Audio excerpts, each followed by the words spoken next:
You are watching Cold Fusion TV.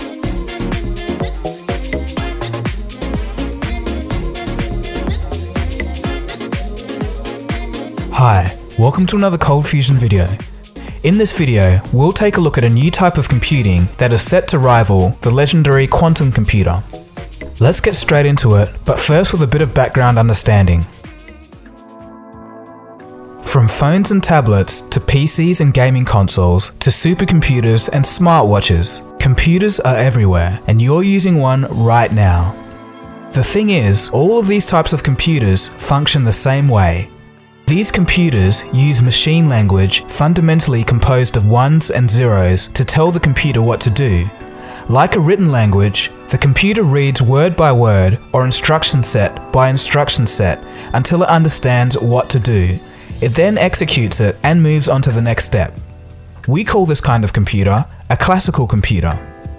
So you might be asking, if my computer can only do one task at a time, how am I running multiple things at once? Well, in basic terms, a computer's CPU is actually still doing one thing at a time or one instruction set at a time, but switching between them really quickly, roughly 2.5 billion times a second for a 2.5 GHz single-core, single-threaded CPU. So it actually just seems like it's doing a lot of things at once. Okay, so that's all fine for running software and things of that sort, but what if the requirements for your use were much more than that? What if you needed vastly more computing horsepower, the kind that allows you to solve complex equations with almost no bounds?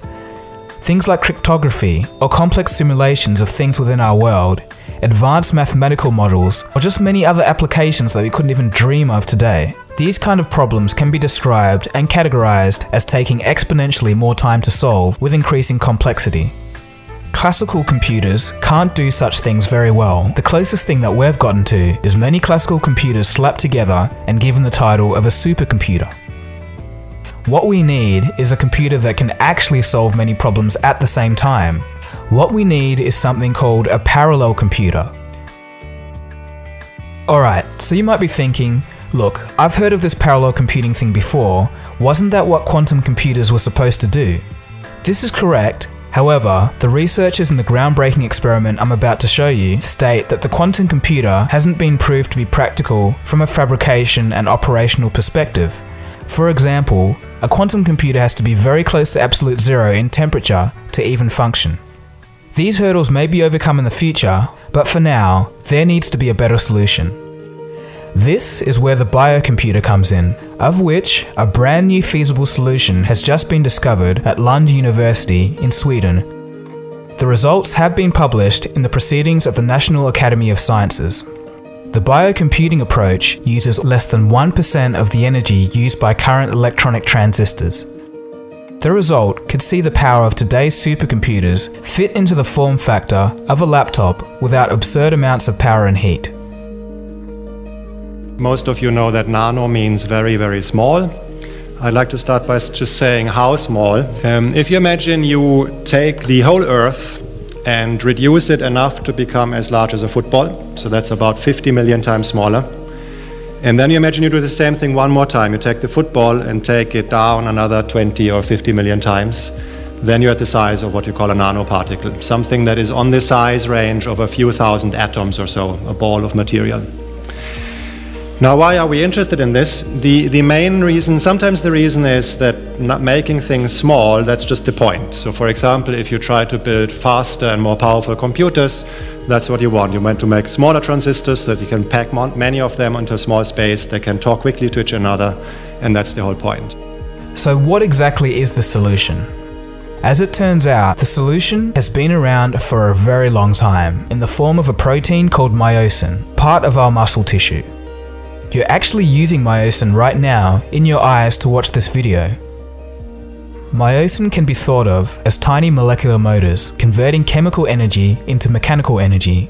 The Swedish biocomputer uses the myosin to guide protein filaments along artificial paths. Researcher Heiner Linke explains, quote, "In simple terms, it involves building a network of nano-based channels that give specific traffic regulations for protein filaments. The solution in the network corresponds to the answer of a mathematical question, and many molecules can find their way through the network at the same time." End quote. So rather than having bulky computers working in tandem, performing multiple simultaneous computations, you have a nanoscale molecular motor doing the same thing.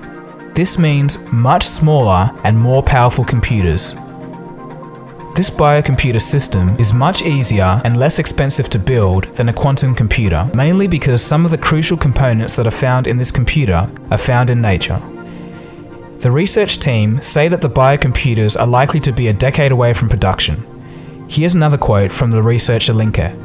Quote, "The fact that the molecules are very cheap and that we have now shown that the biocomputer's calculations work leads us to believe that biocomputers have the prerequisites for practical use within 10 years.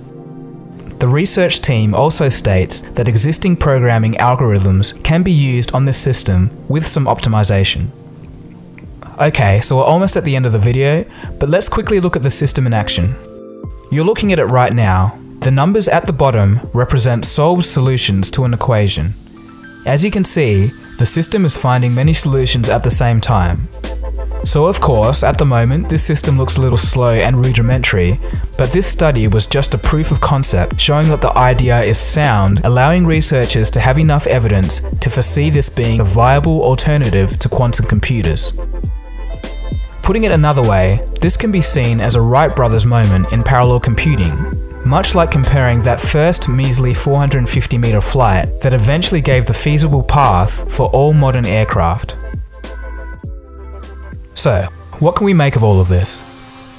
While quantum computing may be the holy grail for the long run, replacing the operating realm of supercomputers, this proof of concept of a practical, easy to manufacture, low energy, low cost parallel computing system may mean that our desktops and future laptops, and even possibly smartphones, could see the power of what we call a supercomputer today. Ultimately, only time will tell if this method truly becomes all that the scientists and researchers say it will, but regardless, it's going to be an interesting decade. For a final further thought, combining the former with new scientific efforts on graphene computing, in which graphene transistors are already clocking 427 GHz, it looks like Moore's law could happily live on for a while yet. Anyway, that's the end of the video. Thanks for watching, guys. Hopefully you could take something away from that. Feel free to give this video a thumbs up if you liked it. Subscribe if you're new, definitely do that. This has been Dagogo, you've been watching Cold Fusion. Cheers guys, have a good one, and I'll catch you again soon for the next video. Cold Fusion. It's new thinking.